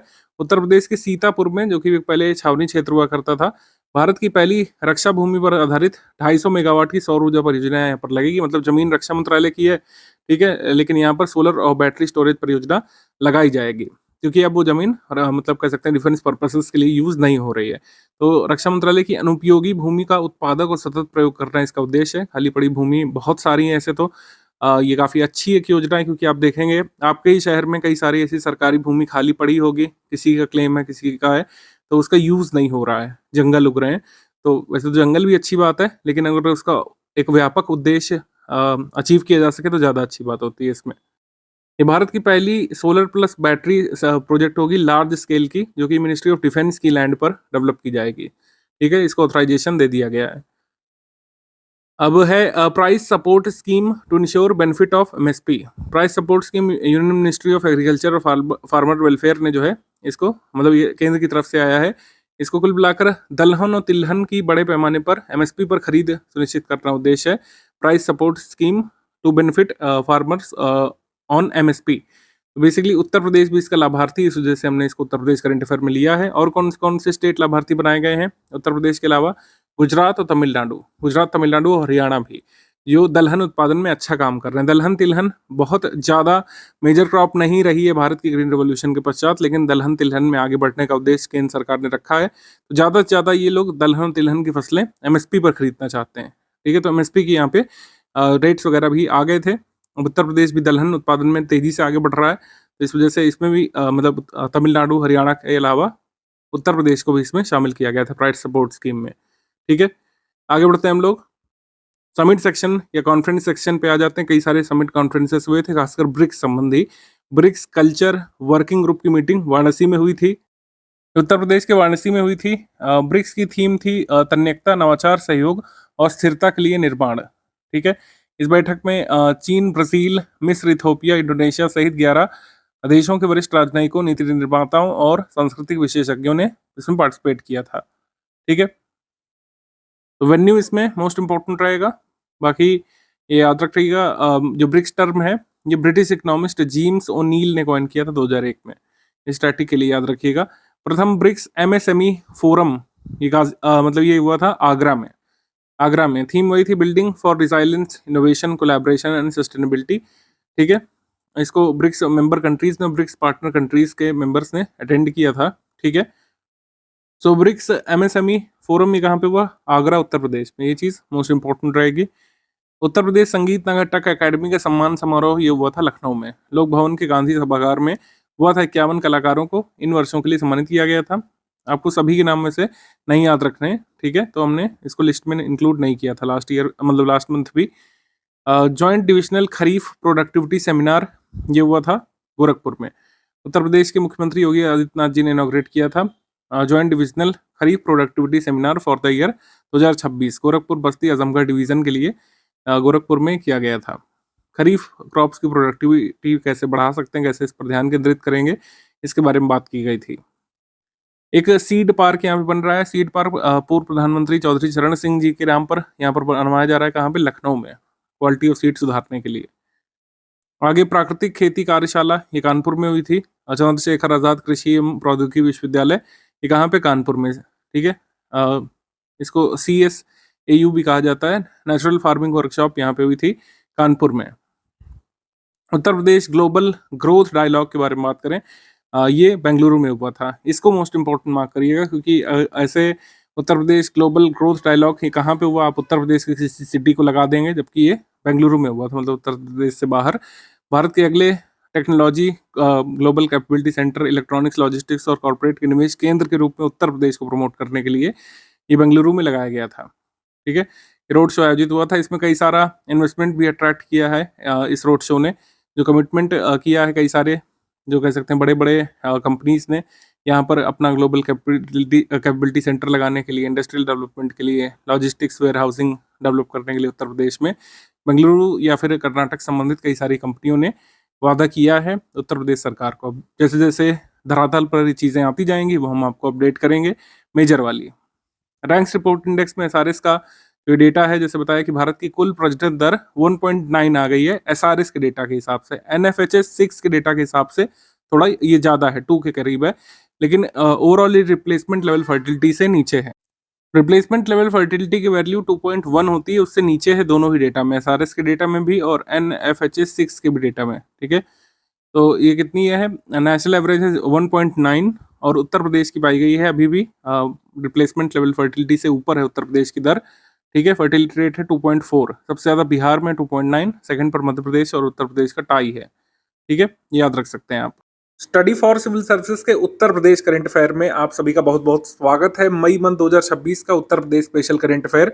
आगे आने वाले सभी उत्तर प्रदेश के एग्जाम्स के लिए हम लोग डिस्कस करेंगे। यहाँ पर उत्तर प्रदेश के करंट अफेयर से जितने भी सवाल आप स्टडी फॉर सिविल सर्विसेज की हेल्प लेकर के किए हैं, उनके बारे में आप मेंशन कर सकते हैं कमेंट्स में। हाल में अभी काफी सारे एग्जाम्स उत्तर प्रदेश में कराए गए थे, वनडे एग्जाम्स और स्टेट PCS एग्जाम में स्टडी फॉर सिविल सर्विसेज के उत्तर प्रदेश करंट अफेयर से काफी आपको लाभ मिलता ही है। स्टडी फॉर सिविल सर्विसेज के कोर्सेज रनिंग है उत्तर प्रदेश की परीक्षाओं के लिए।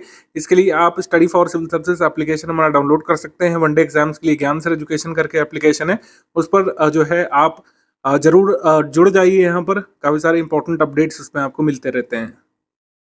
सबसे पहले एग्रीमेंट सेक्शन, कृषि एवं प्रसंस्कृत खाद्य उत्पाद निर्यात विकास प्राधिकरण यानी एपीडा के बारे में बात करें, इन्होंने उत्तर प्रदेश सरकार के साथ समझौता किया। बेसिकली एक 70 ईयर का लीज एग्रीमेंट किया है, जिससे एक संस्थान कह सकते हैं स्टैब्लिश किया जाएगा। क्या संस्थान स्टैब्लिश किया जाएगा? भारत का पहला एकीकृत बासमती और जैविक प्रशिक्षण सह प्रदर्शन फार्म एक तरीके से स्टैब्लिश करेंगे। और कहाँ पे करेंगे, यही हमारे एग्जाम के लिए जरूरी रहेगा, पीलीभीत में करेंगे। India first integrated basmati and organic rice cum demonstration farm ये पीलीभीत में लगेगा। निश्चित तौर पर आयोग आपको कंफ्यूज करने के लिए ऑप्शन में डालेगा चंदौली। 4 में से एक ऑप्शन निश्चित तौर पर चंदौली रहेगा, क्योंकि चंदौली जो है ये माना जाता है उत्तर प्रदेश का rice bowl of Uttar Pradesh, धान का कटोरा कहा जाता है। लेकिन India first integrated basmati and organic rice cum training demonstration farm ये खुलेगा पीलीभीत में। आगे बढ़ते हैं हम लोग। Coca Cola India private limited Uttar Pradesh के बीच यहाँ पर समझौता किया गया है। इन्वेस्ट यूपी के साथ जल संरक्षण, अपशिष्ट प्रबंधन, पर्यटन सुविधाओं के लिए सहयोग समझौता यहाँ पर 3 वर्ष के लिए किया गया है। उत्तर प्रदेश में बुनियादी संरचना के विकास और सतत विकास को प्रोत्साहित करने की सामुदायिक सशक्तिकरण की योजना रहेगी कोका कोला इंडिया और इन्वेस्ट यूपी के बीच।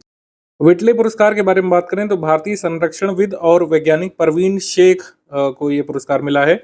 विटले पुरस्कार, ये विटले फंड फॉर नेचर, एक यूके बेस्ड चैरिटी ऑर्गेनाइजेशन, उसके द्वारा ये दिया जाता है। परवीन शेख गंगा नदी के किनारे भारतीय स्कीमर पक्षी के समुदाय आधारित संरक्षण के लिए प्रयागराज तक प्रयासों के विस्तार के लिए इनको दिया गया है। मतलब गंगा किनारे और प्रयागराज के किनारे ये जो है इंडियन स्कीमर पक्षी, जो कि एक स्कीमिंग के लिए जाना जाता है, यानी कि पानी की सतह को छूते हुए जो पक्षी उड़ान भरते हैं, कई बार आपने देखा होगा अगर पास में, तो ये स्कीमिंग करता है इंडियन स्कीमर पक्षी के संरक्षण के लिए, जो कि एक लुप्त प्राय पक्षी, इसके संरक्षण के लिए इनको पुरस्कार ये दिया गया है। साइंटिफिक नेम जो है इंडियन स्कीमर का रिंचोप्स अल्बिकोलिस है। आगे बढ़ते हैं हम लोग। लंदन रॉयल सोसाइटी के फेलो के रूप में मान्यता मिली है प्रोफेसर मनींद्र अग्रवाल को। आईआईटी कानपुर से डॉक्टर सौम्या स्वामीनाथन को विश्व स्वास्थ्य संगठन की पूर्व मुख्य वैज्ञानिक रह चुकी हैं। मनींद्र अग्रवाल का संबंध जो है ये आईआईटी कानपुर से है और डायरेक्टर और कंप्यूटर साइंटिस्ट ने प्रेजेंट में आईआईटी कानपुर में। संसद रत्न पुरस्कार के बारे में बात करें तो विजेताओं की घोषणा की गई थी। इसमें 12 सांसदों, जिसमें 10 लोकसभा से हैं, 2 राज्यसभा सांसद हैं, 4 संसदीय स्थायी समितियों को चुना गया है। ये कोई ऑफिशियल कॉन्स्टिट्यूशनल बॉडी द्वारा दिए जाने वाले प्राइज नहीं है, ध्यान रखिएगा। ये प्राइम पॉइंट फाउंडेशन द्वारा ये प्राइज दिए जाते हैं। 2010 से इसकी शुरुआत हुई थी। 2010 से शुरुआत इसकी हुई थी। अब्दुल कलाम जी के सजेशन पर इसको शुरू किया गया था 2010 में। ठीक है, तो संसद रत्न पुरस्कार की शुरुआत 2010 से हुई थी। प्राइम पॉइंट फाउंडेशन के द्वारा इसको दिया जाता है, प्राइम पॉइंट फाउंडेशन द्वारा। और व्यक्तिगत विजेता इसमें जो उत्तर प्रदेश से सांसद हैं उनके नाम जरूर देखेंगे। जगदम्बिका पाल उत्तर प्रदेश से और प्रवीण पटेल उत्तर प्रदेश से। जगदम्बिका पाल ये डुमरियागंज कॉन्स्टिट्यूंसी से हैं और प्रवीण पटेल ये फूलपुर कॉन्स्टिट्यूंसी से हैं, ये ध्यान रख सकते हैं आप। और संसदीय समितियां जो सम्मानित हुई हैं, agricultural committee, finance committee, rural development committee और कोल्स एंड माइंस कमेटी। नानाजी देशमुख सर्वोत्तम पंचायत सतत विकास पुरस्कार ये बिरहारू ग्राम पंचायत सयान ब्लॉक आगरा उत्तर प्रदेश को पुरस्कार मिला था। 3rd ये नंबर पर, ये ध्यान रखिएगा, 3rd prize in best gram panchayat category Nanaji Deshmukh Sarvottam Gram panchayat सतत विकास पुरस्कार में। और भी पंचायतें सम्मानित हुई थी, लेकिन सिर्फ हम उत्तर प्रदेश करंट अफेयर में उत्तर प्रदेश पंचायत संबंधी बात करेंगे जो पुरस्कृत हुई। इसके बाद बात कर लेते हैं स्कीम्स कैंपेन में। Visit my state tourism campaign, घरेलू पर्यटन के संवर्धन के लिए विजिट माई स्टेट अभियान की यहाँ पर शुरुआत की गई है। पर्यटन एवं संस्कृति मंत्री जयवीर सिंह की अध्यक्षता में उच्च स्तरीय बैठक में इस अभियान की आधिकारिक रूपरेखा को अंतिम रूप दिया गया था। इस पहल के तहत उत्तर प्रदेश भर के सरकारी संग्रहालयों को दिए जाने के लिए बच्चों परिवारों को मुफ्त प्रवेश यहाँ पर दिए जाने की बात कही गई थी। तो विजिट माई स्टेट का उद्देश्य यही था कि उत्तर प्रदेश के पर्यटन वगैरह के बारे में जानकारी दी जाए। तो जो भी चिल्ड्रन फैमिली यहाँ पर उत्तर प्रदेश घूमने के लिए म्यूजियम वगैरह में बेसिकली आने वाले थे, तो उनको फ्री प्रवेश यहाँ पर 2 महीने देने की बात कही गई थी, जिससे temple circuits, cow shelter tourism, wellness tourism को उत्तर प्रदेश में प्रमोट किया जा सके। $1 trillion economy CM fellowship scheme ये आ चुकी है उत्तर प्रदेश सरकार की। काफ़ी इसकी चर्चा भी थी और हमारे एग्जाम्स के लिए काफ़ी ज़रूरी हो सकती है। CM fellowship scheme Uttar Pradesh सरकार ने यहाँ पे शुरू की है। $1 ट्रिलियन इकोनॉमी का जो टारगेट अचीव करना है 2027 तक, उसके लिए ये स्कीम लाई गई है। बेसिकली $1 ट्रिलियन की अर्थव्यवस्था बनने का लक्ष्य का समर्थन करना इसका मोटे तौर पर उद्देश्य बताया गया है। जनपद में जिलाधिकारी की अध्यक्षता में गठित जिला ओटीडी सेल कार्यक्षमता बढ़ाने के लिए एक ओटीडी फेलो आर्थिक विकास और एक ओटीडी फेलो डेटा विश्लेषक को जो है इसमें शामिल किया जाएगा। अब इसमें खास बात यह है कि कोई भी अप्लाई कर सकता है, लेकिन इसके लिए कुछ पात्रताएं या एलिजिबिलिटी क्राइटेरिया बताया गया है। एलिजिबिलिटी क्राइटेरिया आप लोग लर्न कर सकते हैं। मिनिमम फर्स्ट डिवीजन या फिर 60% से ग्रेजुएट होना चाहिए, या फिर हायर क्वालिफिकेशन हो, पोस्ट ग्रेजुएशन पीएचडी वगैरह। हिंदी जो है लिखना बोलना आना चाहिए। फेलोशिप संबंधी अनुभव थोड़ा बहुत होना चाहिए। कोई रिसर्च पेपर छापा हो, किसी मैगजीन में फेलोशिप संबंधी अन्य कार्य किया हो। मैक्सिमम एज लिमिट 40 और इन्फॉर्मेशन टेक्नोलॉजी के अनुप्रयोग जैसे पीपीटी वगैरह, वो MS वर्ड ये सब आना चाहिए। और मोटे तौर पर जैसे कुछ लोग सोच रहे होंगे what is CM fellowship, fellowship में करना क्या है बेसिकली, तो फेलोशिप में ये करना है एक शोधार्थी के तरीके काम करना है, एक रिसर्चर के तरीके काम करना है। जो भी जिला स्तर पर जो बड़े अधिकारी जैसे जो कह सकते हैं एसडीएम वगैरह और जो डीएम साहब हैं उनके साथ समन्वय करते हुए रिसर्च करेगा एक फेलो कि जिले स्तर पर क्या स्कीम चल रही है, क्या उनका मूल्यांकन है, कितने लोगों तक लाभ पहुंच रहा है, इस सब का शोध वो तैयार करेगा और किस तरीके से अच्छा कर सकते हैं उसके लिए वो अपना जो है रिसर्च पेपर बनाएगा और उसको उत्तर प्रदेश सरकार रीड करके जो है आगे इम्प्लीमेंट कर सकती है। तो इसमें पैसा भी मिलेगा 30,000 रुपये यहाँ पर इस बताया गया है। 1 वर्ष का यहाँ पर लिमिट है।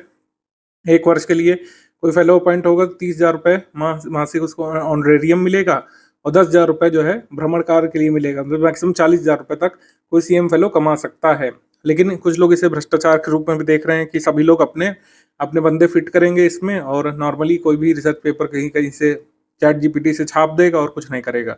2 चेहरे हैं किसी भी स्कीम के, असफलता वाला एक सफलता वाला। सफलता वाला चेहरा ये है कि वास्तव में अच्छे एनालिस्ट को शामिल किया जाए, वो मूल्यांकन करें और उनके मूल्यांकन से वास्तव में लाभ पहुंच सके उनके रिसर्च से लोगों को। और दूसरा ये है कि सिर्फ ये पैसा खाने का जुगाड़ बनेगा। आगे बढ़ते हैं। एक जनपद एक व्यंजन स्कीम।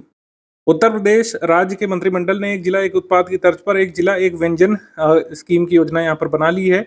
अमित शाह जी ने जो है 24 जनवरी 2026 को लखनऊ में उत्तर प्रदेश दिवस के समारोह के दौरान इसकी जो है ऑफिशियल लॉन्चिंग कर दी थी। हालांकि दिसंबर से हम सुन रहे थे कि स्कीम आएगी, ऑफिशियल लॉन्च इसका उत्तर प्रदेश दिवस के दिन हुआ है। श्री अमित शाह के द्वारा ये लर्न करना है लखनऊ से।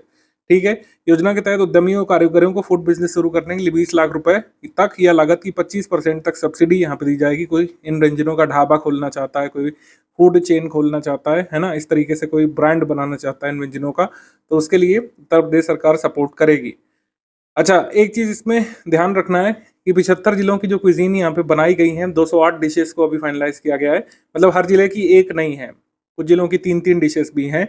तो यहाँ पर एक ग्लेरिंग ओमिशन यहाँ पे देखा गया है कि किसी भी नॉन वेजिटेरियन डिश को नहीं इसमें शामिल किया गया है। जैसे एग्जाम में आएगा कथन ही इसमें पूछे जाएंगे, कई कथन। तो एक जिला एक क्विजीन में सबसे बड़ी कमी लोगों ने बताई है कि इस सूची में जितने भी व्यंजनों की सूची बनी, इसमें एक भी मांस आधारित व्यंजन या नॉन वेज आइटम नहीं रखा गया है। समिट सेक्शन पे आ जाएंगे। फ्रूट होराइजन आईकार सेंट्रल ट्रॉपिकल जो है इंस्टीट्यूट लखनऊ पर आयोजित ये किया गया था और इसका उद्देश्य था देश में उच्च गुणवत्ता वाले फलों का उत्पादन निर्यात बढ़ाना, उनसे जुड़े चुनौतियों को दूर करने के लिए प्रभावी रणनीति बनाना। केंद्रीय कृषि एवं किसान कल्याण मंत्री शिवराज सिंह जी ने भी इसमें पार्टिसिपेट किया था। ठीक है। तो आईकार सेंट्रल ट्रॉपिकल सब ट्रॉपिकल इंस्टीट्यूट लखनऊ में ये हुआ था फ्रूट होराइजन, ध्यान रखना है। नॉर्थ रीजन एग्रीकल्चरल कॉन्फ्रेंस ये भी लखनऊ में हुआ था। इसमें शामिल हुए थे कृषि मंत्री, केंद्रीय कृषि मंत्री और मुख्यमंत्री योगी आदित्यनाथ जी कार्यक्रम में शामिल हुए थे। कैसे नकली कीटनाशकों उर्वरकों पर नियंत्रण किया जा सकता है, उर्वरकों की कालाबाजारी पर कैसे रोक लगाई जा सकती है और वितरण प्रणालियों पर भी सुधार और संतुलित उपयोग को बढ़ावा देने जैसे महत्वपूर्ण मुद्दों पर चर्चा की गई थी। इसका वेन्यू भी लखनऊ। नॉर्थ टेक सिंपोजियम ये हुआ था प्रयागराज में। भारतीय सेना की उत्तरी कमान और केंद्रीय कमान और society of Indian defence manufacturer का द्वारा संयुक्त रूप से हुआ था। रक्षा मंत्री राजनाथ सिंह जी ने इस बैठक का उद्घाटन किया था। रक्षा त्रिवेणी संगम ये थीम थी, रक्षा Triveni Sangam. AI transformation conclave ये लखनऊ में हुआ था। एआई ट्रांसफॉर्मेशन कनक्लेव लखनऊ में, और इसका जो आयोजन है आईलॉग मीडिया के इनिशिएटिव और गवर्क नेक्स्ट द्वारा इसको किया गया था। भारत की पहली एआईसीटी परियोजना कहाँ पे लगनी है? लखनऊ में लगनी है। तो उसी को लेकर के सब इवेंट्स आगे होते रहेंगे। स्पोर्ट्स करंट अफेयर पर आ जाते हैं। Rowing championship, junior national rowing championship ये हुई थी। बालक क्वाड्रुपल स्कल फाइनल में यूपी के दीपक कुमार, यश कुमार यादव, हरनाथ यादव और प्रवीण कुमार की टीम ने यहाँ पर पहला स्थान हासिल किया और जो है इस प्रतियोगिता में उत्तर प्रदेश की टीम ने 36 साल बाद स्वर्ण पदक जीता है। इस वजह से ये जरूरी इवेंट हो जाता है आपके एग्जाम के लिए। 16वीं hockey India sub junior men national championship ये हुई थी। इसमें स्वर्ण पदक हॉकी उत्तर प्रदेश ने जीता था, हॉकी मध्य प्रदेश को फाइनल में हराया था। ये हुआ कहाँ पर था? राजगीर बिहार में टूर्नामेंट। उसके बाद 16वीं हॉकी इंडिया सब जूनियर महिला राष्ट्रीय चैंपियनशिप, इसमें स्वर्ण पदक हॉकी झारखंड ने जीता था। इसमें कांस्य पदक हॉकी एसोसिएशन ऑफ ओडिशा ने जीता था। उत्तर प्रदेश को हरा दिया था। तो उत्तर प्रदेश को इसमें ना गोल्ड मिला, ना सिल्वर, ना ब्रॉन्ज, चौथे के लिए कोई मेडल होता नहीं। UP special current affair study for civil service द्वारा कंपाइल्ड हम लोग देखेंगे अप्रैल मंथ 2026 का, जो आने वाले सभी एग्जाम्स के लिए जरूरी है। जो भी उत्तर प्रदेश में होंगे उसके लिए उत्तर प्रदेश का करंट अफेयर जरूरी है। काफी सारे एग्जाम्स लाइंड अप हैं इस साल और सभी के लिए करंट अफेयर जरूरी रहेंगे। अगर आपको स्टडी फॉर सिविल सर्विस का कोई भी पेड ग्रुप ज्वाइन करना है टेलीग्राम में, तो इनके वे नंबर्स पर व्हाट्सएप करके अधिक जानकारी प्राप्त की जा सकती है। हमारे एप्लीकेशन पर भी कई सारे कोर्सेज रनिंग है जो कि काफ़ी अफोर्डेबल है। आप ये स्टडी फॉर सिविल सर्विस का ये ऐप जरूर इंस्टॉल करके अपने मोबाइल में रख सकते हैं। अवार्ड्स एंड ऑनर्स देख लेते हैं हम लोग। अवार्ड्स एंड ऑनर्स की बात करें तो सफदर हाशमी पुरस्कार ये पिछले कई वर्षों के लिए एक साथ अनाउंस किया गया है। 2021 के लिए, 22 के लिए, 23 के लिए, 24 के लिए, ठीक है। 25-26 के लिए पुरस्कार नहीं आया। ये किसके द्वारा दिया जाता है? सफदर हाशमी पुरस्कार संगीत नाटक अकादमी उत्तर प्रदेश की तरफ से। तो जैसे एग्जाम में आएगा किस फील्ड में दिया जाता है, तो ये दिया जाता है थिएटर और परफॉर्मिंग आर्ट कैटेगरी में। जो मंच पर, रंगमंच पर जो कलाकार जो है प्रदर्शन करते हैं, तो प्रदर्शन कला को बेसिकली सम्मानित किया जाता है। इसमें एक्टर्स, थिएटर आर्टिस्ट, एक्टर्स जो होते हैं उनको सम्मानित किया जाता है। वर्ष 2021 के लिए मनोज कुमार मिश्रा ये रीवा से हैं, मतलब मध्य प्रदेश से हैं। राजेश सिंह ये नई दिल्ली से, अजय कुमार गाजियाबाद से और शुभादीप राहा ये लखनऊ से सम्मानित हुए हैं। तो शुभादीप और अजय कुमार का नाम इंपॉर्टेंट है क्योंकि उत्तर प्रदेश से आर्टिस्ट है, ठीक है, ये ध्यान रख सकते हैं। संगीत नाटक अकादमी उत्तर प्रदेश के द्वारा ये पुरस्कार दिया गया था। बीएम शाह पुरस्कार ये भी संगीत नाटक अकादमी की तरफ से। सतीश आनंद दिल्ली 2022 के लिए। कमल जैन को भोपाल से जो हैं। रविशंकर खरे ये गोरखपुर से। 2024 के लिए संजय मेहता को, ठीक है।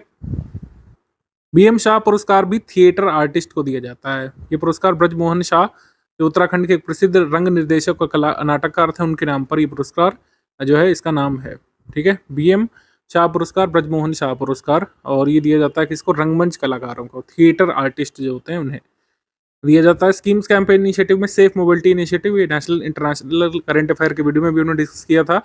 सेल्फ हेल्प ग्रुप्स की महिलाओं को ई रिक्शा चालकों के रूप में प्रशिक्षित किया जाएगा इसमें। अब आप कहेंगे कि भाई मिशन शक्ति जो उत्तर प्रदेश का जो चल रहा है, मिशन शक्ति स्कीम ये 5th फेज पर अपने से जो 2020 में लॉन्च की गई थी 17 अक्टूबर को। और इसमें आप देखेंगे इसमें भी इंपॉर्टेंट कंपोनेंट है e rickshaw training. E rickshaw training महिलाओं को दी जाती है स्वावलंबन इनिशिएटिव के तहत। मिशन शक्ति के 3 कंपोनेंट है मेन: सुरक्षा, सम्मान यानी सेल्फ रिस्पेक्ट, डिग्निटी, स्वावलंबन, ठीक है। तो स्वावलंबन इनिशिएटिव के तहत 60 दिन की ई रिक्शा चलाने की ट्रेनिंग मिशन शक्ति के तहत भी दी जाती है। सेफ मोबिलिटी इनिशिएटिव का उद्देश्य सिर्फ यही है कि इसमें सेल्फ हेल्प ग्रुप की महिलाओं को ई रिक्शा चालकों की टीम के रूप में तैयार किया जाएगा, जिससे सिटीज़ में महिलाएं ई रिक्शा चालक बन सकें। और कुल मिलाकर के यहाँ पर महिलाएं आवाजाही करती हैं रात में। शुरू में जैसे लॉन्च किया गया है Tier 2 सिटीज़ में, जैसे अयोध्या में, गोरखपुर में, वाराणसी में, कौशाम्बी में, झांसी में। बाद में अन्य क्षेत्रों तक इसको विस्तारित किया जाएगा, जिससे महिलाएं जो रात में ट्रैवल करती हैं उनको महिला चालक ई रिक्शा के रूप में अवेलेबल हों और सेफ मोबिलिटी उत्तर प्रदेश में प्रमोट हो सके। आगे बढ़ेंगे हम लोग। डॉक्टर बी आर अम्बेडकर मूर्ति विकास योजना, इसका खास कुछ उद्देश्य नहीं है, ये सिंबॉलिक स्कीम है क्योंकि इसके तहत जो पब्लिक प्लेसेस हैं वहाँ पर डॉक्टर अंबेडकर, ज्योतिबा फुले, संत रविदास, कबीर, महर्षि वाल्मीकि जैसे जो सोशल रिफॉर्मर्स हैं उनकी मूर्तियाँ बेसिकली लगवाई जाएंगी। 403 करोड़ रुपए का प्रस्ताव है क्योंकि 403 असेंबली सीट्स हैं उत्तर प्रदेश में, 403 विधानसभा क्षेत्रों में ये मूर्तियाँ लगवाई जाएंगी। एक विधानसभा क्षेत्र में अधिकतम 10 मूर्तियाँ, स्मारक यहाँ पे लगवाए जाएंगे, ठीक है। तो हर असेंबली कॉन्स्टिट्यूंसी के लिए 1 करोड़ रुपए यहाँ पर उत्तर प्रदेश खर्च करेगी स्मारक बनवाने के लिए। तो यही है बस। बी आर अम्बेडकर जो कि काफ़ी चर्चा में रह रहे हैं आजकल, इनको काफ़ी पॉलिटिशियंस याद कर रहे हैं। तो डॉक्टर बी आर अम्बेडकर के बारे में कुछ बातें जो एग्जाम में पूछ सकते हैं, बेसिकली इनके क्रियाकलापों के बारे में। जैसे महाड़ सत्याग्रह, पहले इंपॉर्टेंट सत्याग्रह जो लीड किया 1927 में बॉम्बे रीजन में। इंडिपेंडेंट लेबर पार्टी की स्थापना 1936 में।